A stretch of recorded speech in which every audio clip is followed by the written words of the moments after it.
Good day everyone, ako po si Sam De Los Santos. At ako naman po si Danica Domingo. Dito tatalakayin natin ang mga importanteng issue patungkol sa governance at development. At hindi mapag-uusapan ang ilan sa mga teorya at ilan sa mga resulta ng aming mga ginagawang research. At ito ang patok. Usapang Public Affairs at Development. Para sa ating two-part episode, we are going to explore one of the tools or frameworks commonly used in strategic planning or education planning and management. Ito ang Appreciative Inquiry. In the first part of our episode, we will try to understand what is Appreciative Inquiry. Ano ba ito and ano ang mga konseptong nakapaloob sa framework na ito? We will have Dr. Emely Dicolen of the National Teacher Training Center for Health Professionals of the University of the Philippines, Manila. She is also an affiliate professor at the College of Public Affairs and Development. Let's all listen and take notes from the discussion. Hello, everyone. I'm Emely Dicolen, an associate professor of the National Teacher Training Center for the Health Professions, University of the Philippines, Manila, and affiliate professor of the College of Public Affairs and Development, University of the Philippines, Los Baños. I'm here to share with you one of the tools or framework that I use in my education and development engagements, and this is Appreciative Inquiry. It was David Cooper Ryder and his colleagues from the Case Western Reserve University in the early 80s who developed AI. David Cooper Ryder believed that in every piece of art, there is beauty. AI is originally an organization development intervention that focuses on what works well in the organization rather than focusing on the pitfalls or the problems. This approach has been proven to reinforce growth and positive relationships in the organization, leading to creating a common vision and direction, promoting learning and innovation, and energizing collective action. AI has been used globally, both by public and private organizations, by government organizations, as well as non-government organizations. Teams and organizations, including schools, have used AI as a strategic planning tool or an educational planning tool.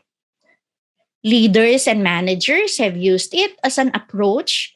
Thus, we have what we call appreciative leadership or appreciative management. A lot of organizations also use it as a framework for coaching, advising, or mentoring both their employees or even their students. In one of the courses I teach this semester in NTTCHP, which is called Mentoring for the Health Professions Education, I use appreciative mentoring as a framework. And during the pandemic, I used AI and appreciative resilience as a framework in the webinars and modules I have conducted both in the industry and academic sectors and here in the Philippines as well as abroad. I also use AI as a teaching learning strategy to focus on the strengths of my students. Therefore, I recommend AI as a post-pandemic teaching learning approach. Some organizations also use AI as an assessment or evaluation framework. For the researchers and students who might be thinking of an appropriate methodology to use in their research, you can use AI. Dr. Bacongis later on will share with you how we utilized AI as a research methodology in a research conducted entitled International Migration and the Empowerment of Women Left Behind. How do we then define AI or appreciative inquiry? AI is the search for what is life-giving and possible within people, within the world around us, and even within our organization. It is intentionally or deliberately asking what we want to accelerate, what we want to grow, with the realization that what we appreciate appreciates. It also builds on learning from what is working well rather than focusing on the problem. In other words, AI is the continuous search and exploration for what is inspiring, what is life giving, what is good and worth appreciating, in spite and despite of all the problems and difficulties we encounter every day in our organizations, in our workplaces, and even in our own personal environments. AI is a process. It is a process that follows four distinct phases called the 4D cycle of appreciative inquiry. The 4D cycle of AI are the following: discover, dream, design, and destiny. Join me now in unlocking what each D entails. The first D is discover or appreciating. What do we discover? What do we appreciate? We discover what gives life, what inspires, what motivates, and what is worth appreciating. And therefore, we have here some examples of questions under the first D that perhaps we could ask, especially in the context of the pandemic. First is, what was or were the best things that happened to us during this crisis? Another example is, what were your blessings during the pandemic? Reasons why you survived.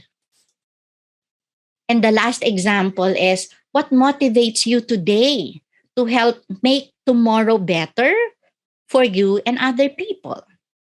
So that's the first D.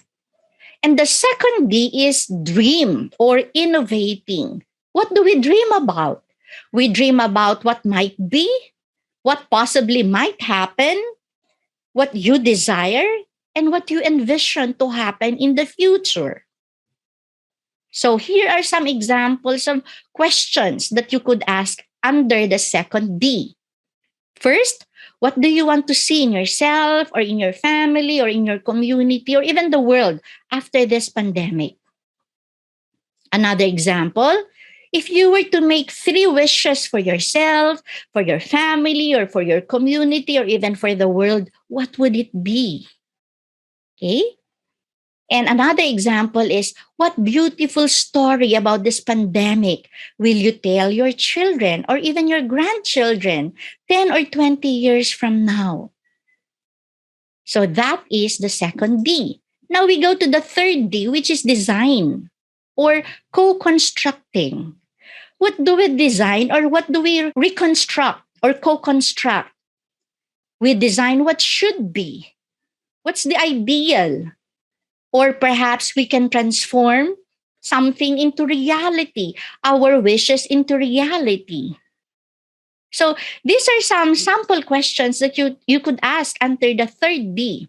First is to achieve the person or the family or the community or the world that you envision after this crisis. What do you need to do? How do you do it? What resources do you need? And when will you do it? In other words, you plan, you design based on the things that you have discovered and based on your dream. And the last D is destiny, or you sustain. You sustain that which empowers. And if there is a need to adjust, then you make some adjustments. Now, what are the things that you want to learn? And what are the things that you want to improvise? So, these are some sample questions that you could ask under the fourth D. What can I contribute to accomplish what I want myself or my family or my community or the world to become? What can you contribute? How can I continue to empower myself, my family, my community, and the world? So that is appreciative inquiry in education and development. And this time, Dr. Bacongis will now share with you how we utilize AI in our research. so that you can also utilize AI as your research methodology in whatever research or paper that you would like to do in the future.